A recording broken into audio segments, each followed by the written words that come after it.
YouTube బంధువులకు స్వాగతం.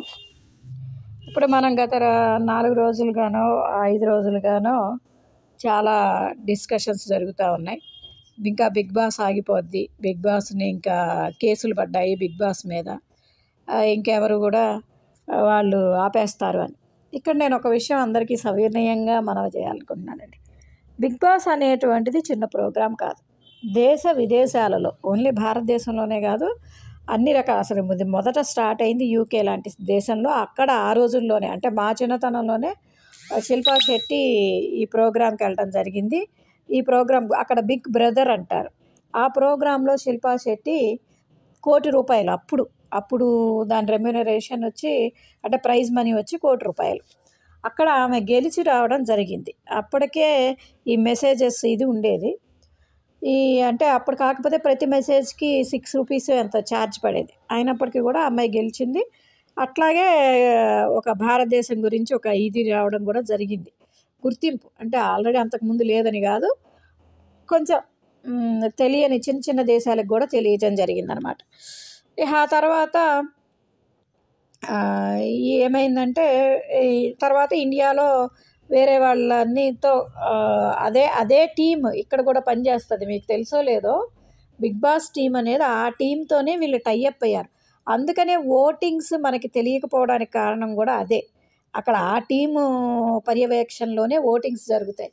వీళ్ళకి ఓటింగ్స్ విషయంలో కూడా ఏంటంటే ఒక ఇది ఉంటుంది, ఏమని ఒక అంటే ఉన్నదే చెప్పాలి ఫ్యాక్ట్ అన్నట్టుగా ఉంటుంది. సరే, ఆ ఓటింగ్స్ కూడా వాళ్ళతోనే టైఅప్ అయ్యి ఉంటారు వీళ్ళు.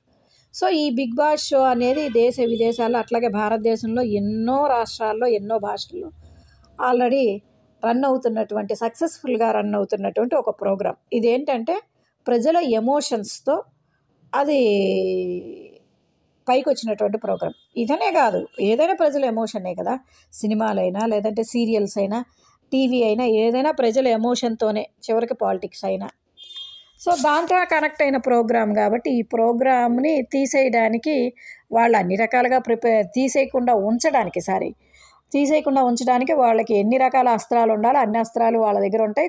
సో వాళ్ళు బిగ్ బాస్ అందులో సక్సెస్ఫుల్గా నడిచి ఎంతో లాభాన్ని తీసుకొచ్చే ప్రోగ్రామ్ని ఎవరండి పాడు చేసుకోరు.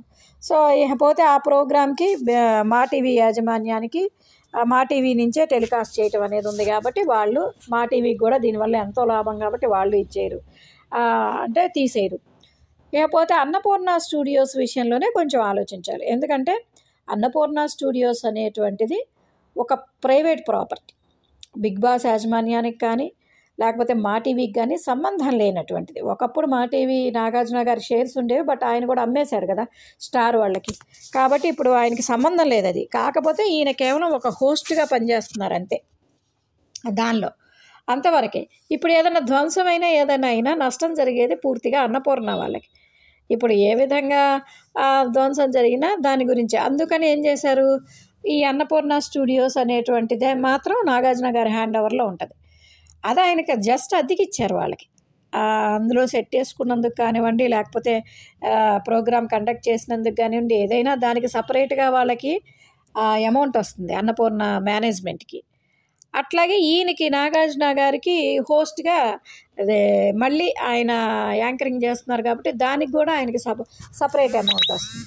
చూడండి, ఇక్కడ నాగార్జున గారి ఎంత లాభమో చూడండి. అక్కడ ల్యాండ్ యూజ్ చేసుకుంటున్నందుకు అమౌంట్ వస్తుంది, ప్లస్ నాగార్జున గారు యాంకరింగ్ చేసినందుకు అమౌంట్ వస్తుంది. 2 రకాల పేమెంట్స్ ఆయనకు వస్తూ ఉన్నాయి.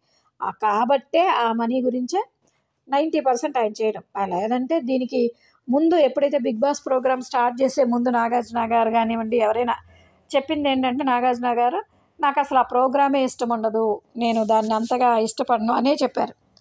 అయినప్పటికీ కూడా ఇక్కడ ఎందుకు బెండ్ అయ్యారంటే, ఇక్కడ అన్నపూర్ణ స్టూడియోస్కి 3 months షూటింగ్ జరుగుతూనే ఉంటుంది, అదొకటి. దానికి అమౌంట్ వస్తుంది, ప్లస్ ఈయనకి కూడా అమౌంట్ వస్తుంది కాబట్టి ఒప్పుకున్నారు. కేవలం ఇక్కడ ఏంటంటే ప్రొఫెషన్ పరంగానే ఆయన ఒప్పుకోవడం జరిగింది అక్కడ. అది ఆయన పర్సనల్ విషయం. ఎందుకంటే మనకేం సంబంధం, ఎవరికి కూడా దానివల్ల నష్టం లేదు, అంటే నార్మల్గా ఆలోచించినప్పుడు. కాబట్టి బిగ్ బాస్ షో అనేది ఆపేయటం అనేటువంటిది జరగదు. ఇంకా నాగార్జున గారు అనేటువంటి వ్యక్తి వాళ్ళకి పని చేస్తున్నటువంటి ఒక వ్యక్తి, ఎంప్లాయ్ అంతే. ఆ బిగ్ బాస్ యాజమాన్యానికి ఒక ఎంప్లాయీకి ఏం సంబంధం? అది ఎంప్లాయీ ఏం చేస్తాడు? వస్తాడు, వర్క్ చేసుకుంటాడు, వెళ్ళిపోతాడు. దానికి ఎంప్లాయీ ఏం చేస్తాడు? ఈ ప్రోగ్రామ్ని డిజైన్ చేసేది కానీ, ఆ ప్రోగ్రాంలోని గేమ్స్ గురించి డిజైన్ చేసేది కానీ, లేకపోతే ఆ కెమెరాస్ పెట్టేది కానీ, ఆ 124/7 కెమెరాస్ ఉంటాయని కానీ, అమ్మాయిలు అబ్బాయిలు ఒక గదిలో ఉండాలని కానీ, ఇప్పుడు నారాయణ గారు చెప్పినట్టు అమ్మాయిల అబ్బాయిలను ఒకరు గదిలో ఏసీ రూమ్లో తాళం వేస్తే ఏమవుతుంది, ఆ ప్రెగ్నెన్సీలు వచ్చినాయి. ఇవన్నీ తెలుగు ఇండస్ట్రీలో ఎప్పుడు జరగల. ప్రెగ్నెన్సీలు రావడం ఇవన్నీ ఎక్కడో జరిగినాయి అని చెప్తారు. ఎక్కడ మనకి ఫారిన్ కంట్రీస్లో జరిగినాయి అని చెప్తారు. మనకు తెలిసి ఇండియాలో ఎక్కడ జరిగినట్టు దాఖలాలు లేవు. అలాగే తెలుగు ఇండస్ట్రీలో కూడా ఎప్పుడు జరగలేదు. ఎందుకంటే ఆయనకి 24/7 మనకి లైవ్ వస్తూనే ఉంటుంది. నిద్రపోయాక కూడా మనకి కెమెరాస్ రిలే అనేది చూపిస్తూనే ఉన్నారు కదా, అందరం చూస్తూనే ఉన్నాం. మరి ఆయన చూసారో లేదో మనకు తెలియదు.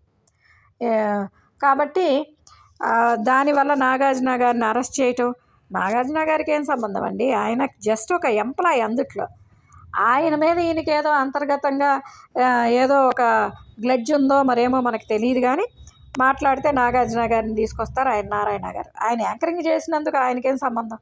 జస్ట్ యాంకర్ ఆయన. అట్లాగే ఆయన ప్రాపర్టీని రెంట్కి ఇచ్చినటువంటి ఒక వ్యక్తి, ఓనర్, ఆ ప్రాపర్టీ ఓనర్, అంతవరకే. కానీ అన్నపూర్ణ స్టూడియోస్కి సంబంధం కానీ ఆయనకేం సంబంధం?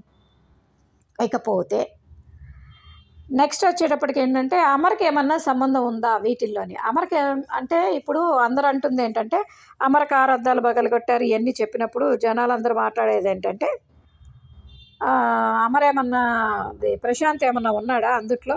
ప్రశాంత్కి ఏం తెలుసు? అవును కదా, మరి అమర్ ఏమన్నా ఉన్నాడా బయట? అమర్కి ఏం తెలుస్తుంది? ఇప్పుడు వీళ్ళు మాట్లాడేది ఏంటంటే, అమర్ స్నేహితులు లొల్లా అంటే నరేష్ లొల్లా కానివ్వండి, వీళ్ళందరూ కలిసి అరేంజ్ చేసి, ఏమవసరం అండి అరేంజ్ చేసి మమ్మల్ని కొట్టండిరా, మమ్మల్ని అన్నండ్రా, ఇంట్లో లోపల లేడీస్ ఉంటారా వాళ్ళని కొట్టండిరా అని ఎవడన్నా చెప్తాడా అండి? బుద్ధి జ్ఞానం లేకుండా మాట్లాడడం తప్పితే ఎవరికి ఏమవసరం? వాళ్ళకి ఇప్పుడు వాళ్ళొక్కళ్ళే ఉన్నప్పుడు దాడి చేయమని చెప్పుకున్నారంటే ఏదన్నా ఉందనుకోవచ్చు. ఆడాళ్ళు లేడీస్ ఉన్నప్పుడు దాడి చేయమని చెప్తే వాళ్ళకి ఏం జరుగుతుంది దానివల్ల? ఎందుకంటే వాళ్ళు ఇండస్ట్రీలో మనుషులండి. ఇప్పుడు రేపొద్దున ఈ విషయాలు బయటికి రాకుండా ఉంటాయా? బయటకు వస్తే రేపొద్దున ఇండస్ట్రీలో ఎవరైనా వాళ్ళకి ఛాన్సెస్ ఇస్తారా? ఆ భయం వాళ్ళకు ఉండదా? వాళ్ళకి తెలియదా మాత్రం? వాళ్ళు ఏమైనా కొత్తగా వచ్చిన వాళ్ళ అందుట్లో ఉన్నోళ్ళందరూ? ఇప్పుడు వీళ్ళందరూ కొత్తగా ఇండస్ట్రీకి వచ్చిన వాళ్ళు కాదు కదా, ఎప్పటి నుంచో 4 ఏళ్ళ నుంచి 5 ఏళ్ళ నుంచి ఉన్నోళ్ళే అందరూ. వాళ్ళ కెరియర్ ఏమైపోతుంది అనే భయం వాళ్ళకు ఉండదా? వాళ్ళు ఎందుకు చేస్తారు?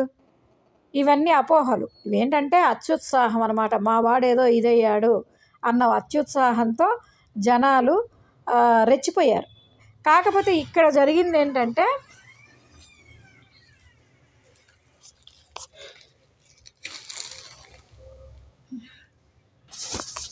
ఇంకా అతనికి వాళ్ళకి గొడవలతో ఎలాంటి సంబంధం ఉండకపోవచ్చు, ఉండదు. ఇది ఒకవేళ ఉన్నా కూడా ఖచ్చితంగా అవన్నీ కూడా బయటకు వచ్చేస్తాయి. ఎందుకంటే పోలీస్ ఎంక్వైరీస్ అవన్నీ జరుగుతున్నాయి. లేకపోతే ప్రశాంత్ కెరియర్ మీద ఇదేమన్నా పడుతుందా? ప్రశాంత్ రైతు బిడ్డండి. ప్రశాంత్ కెరియర్ మీద పడేటువంటి అవకాశం ఏముంటుంది చెప్పండి? తను మామూలుగా మళ్ళీ చెప్పింది కూడా, మనకి చాలాసార్లు చెప్పింది కూడా, నేను వెళ్ళి నావేవైతే రైతు కార్యక్రమాలు ఉన్నాయో వాటిని నేను పూర్తి చేసుకుంటాను. నేను ప్రోగ్రాం కండక్ట్ చేసుకొని ప్రోగ్రాం కాదు, నా ఏదైతే వ్యవసాయం ఉంటుందో వ్యవసాయాన్ని మళ్ళీ చేసుకుంటాను. వ్యవసాయం నాకు వచ్చినటువంటి ప్రైజ్ మనీ ఏదైతే ఉందో ఆ ప్రైజ్ మనీని రైతుల కోసం ఖర్చు పెడతాను. ఇది మాత్రమే కదా అతను చెప్పింది. అతనేమి ఇందుట్లో కెరియర్లో ఉండాలి, లేకపోతే అతనికేమి ఆఫర్స్ రావాలి, సినిమాలు చేయాలి అనే ఆలోచన అయితే అతనికేమి లేదు కదా.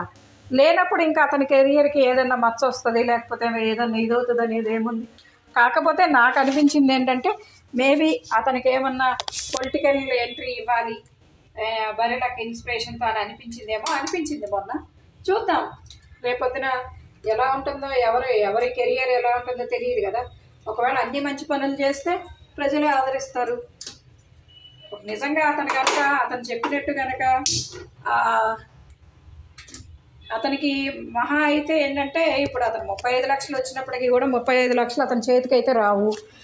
అదేది ట్యాక్సెస్ అన్నీ కట్ అయిపోగా ఆ 35 లక్షల్లో అతనికి వచ్చేది 25 లక్షలు, నియర్లీ 25 లక్షల చిల్లర వస్తుంది అంతే. అతనికి ఏమి 35 లక్షలు అతని చేతికి రావు. వాటిని అతను ఖర్చు పెట్టాలి. అది ఎలా ఖర్చు పెడతాడు? వైజ్గా ఖర్చు పెట్టుకోవాలి. అంటే ఎందుకంటే మోసం చేసేవాళ్ళు చాలామంది ఉంటారు. డబ్బు వచ్చింది అనగానే ఆ డబ్బు కోసం పక్కన తిరిగేటోళ్ళు చాలామంది తయారవుతారు. చాలామంది అబద్ధాలు చెప్పేవాళ్ళు ఉంటారు. వాటిల్లో అతను ఎంత తెలివిగా వ్యవహరిస్తాడు అన్నదే అతని కెరియర్. అంతే. అది ఇచ్చేసుకుంటే దాన్ని బట్టి ఏంటంటే ప్రజల నుంచి ఆదరణ, అతను ఇచ్చిన మాట నిలబెట్టుకుంటే ప్రజల నుంచి ఆదరణ ఉంటుంది. అతను ఒకవేళ పొలిటికల్గా ఎదగాలనుకున్నా, ఎలా ఎదగాలనుకున్నా కూడా అతనికి సపోర్ట్ ఉంటుంది, ప్రజాబలం ఉంటుంది. ఇప్పుడు ప్రజాబలం ఉన్నప్పుడు ఎవడేం చేయలేడు కదా. ఇకపోతే వీళ్ళందరూ కూడా ఇంకొకటి ఏంటంటే ఇప్పుడు రెచ్చిపోయారు, అన్నీ చేశారు.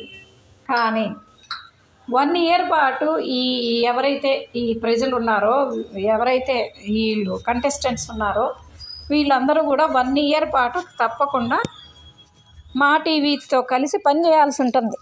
వాళ్ళు ఆల్రెడీ దానికి ముందర అంటే బిగ్ బాస్కి వెళ్ళే ముందే అవన్నీ రాస్తారు అగ్రిమెంట్స్లో. సో వీళ్ళు మా టీవీతో కలిపి పనిచేయాలి అన్నప్పుడు రేపొద్దున అమర్ కానివ్వండి, ప్రశాంత్ కానివ్వండి, శివాజీ గారు కానివ్వండి, వీళ్ళందరూ కలవాల్సిందే. మరి కలిసి బాగానే ఉంటారు వాళ్ళందరికీ ఏమీ గొడవలు లేవు కదా, బాగానే మాట్లాడుకుంటారు, బాగానే ఉంటారు. ఇటు వచ్చి ఇప్పుడు ప్రాబ్లం ఫేస్ చేయాల్సింది ఎవరైతే అవి పగలగొట్టారో డెఫినెట్గా ట్రేస్ అవుట్ చేస్తారు.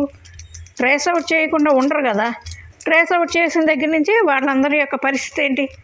నిజంగా ఒకవేళ అందుట్లో కనుక మేజర్స్ కూడా ఉన్నారు, వాళ్ళ కెరియర్ ఏంటి? రేపొద్దున వాళ్ళకి అసలు గవర్నమెంట్ ఉద్యోగాలకు పనికిరారు, ఫారిన్ వెళ్ళాలంటే అవకాశాలు ఉండవు. ఎందుకంటే కెరియర్ని పాడు చేసుకుంటారు పిల్లలు. ఇప్పుడు పేరెంట్స్ అయినా గమనించుకోవాలి కదా, పిల్లలు ఎటు వెళ్తున్నారు, ఏం చేస్తున్నారు, ఏంటి అనేది. ఇప్పుడు గమనించుకోకుండా మీ ఇష్టం వచ్చినట్టు చేస్తే పిల్లల జీవితాలే కదా నాశనం అయిపోయింది. వీళ్ళకేమైంది కెరియర్, వీళ్ళకి కేసులతోనూ వాటితోనూ సంబంధం ఉండదు.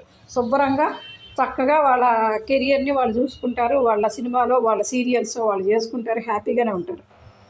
ఈ కారు మీద దండయాత్ర చేసిన వాళ్ళకే ప్రాబ్లం అంతా. కారు మీదని కాదు, ముఖ్యంగా ప్రభుత్వ ఆస్తులు అదైతే మాత్రం చాలా పెద్ద కేసు. 7 ఏళ్ళు పోతారు వాళ్ళు ఖచ్చితంగా. వాళ్ళందరూ ఇప్పుడు ప్రశాంత్ పోలేదు అంటే ప్రశాంత్కి సంబంధం లేదు, ప్రశాంత్ లోపల ఉన్నప్పుడు జరిగింది కాబట్టి ప్రశాంత్కి బెయిల్ వస్తుంది అని నేను మొన్నే చెప్పాను. నెక్స్ట్ డేకే అతనికి బెయిల్ వస్తారా బాబు, అంత ఆందోళన పెద్ద ఇష్యూ కాదు ఇది అని నేను అప్పుడే చెప్పాను. ఇప్పుడు 100 మంది కాదు, ఒక్కళ్ళు వెళ్ళినా కూడా బెయిల్ తేవచ్చు. దానికి ఎంతోమంది వెళ్ళి బెయిల్ తేవాల్సిన అవసరం లేదు, ఒక్కడు వెళ్ళి కూడా బెయిల్ తేవచ్చు. ఎందుకంటే యాజ్ పర్ ద రూల్ ఇచ్చేస్తారు.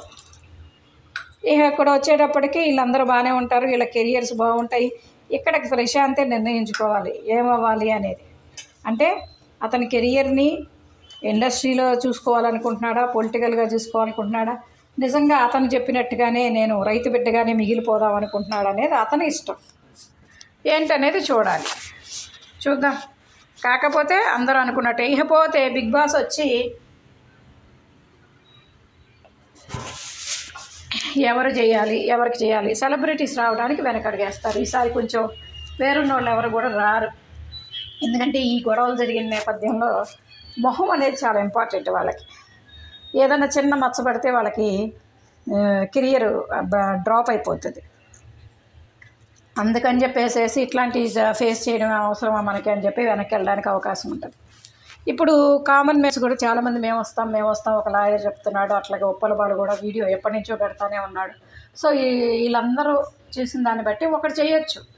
ఏంటంటే సెలబ్రిటీస్కి మామూలుగా ఈ టీవీ మా టీవీలో ఏదైతే వస్తుందో అది పెట్టి, ఓటీటీ అయితే ఏదైతే ఉందో అది కామన్ పీపుల్కి పెట్టారనుకోండి.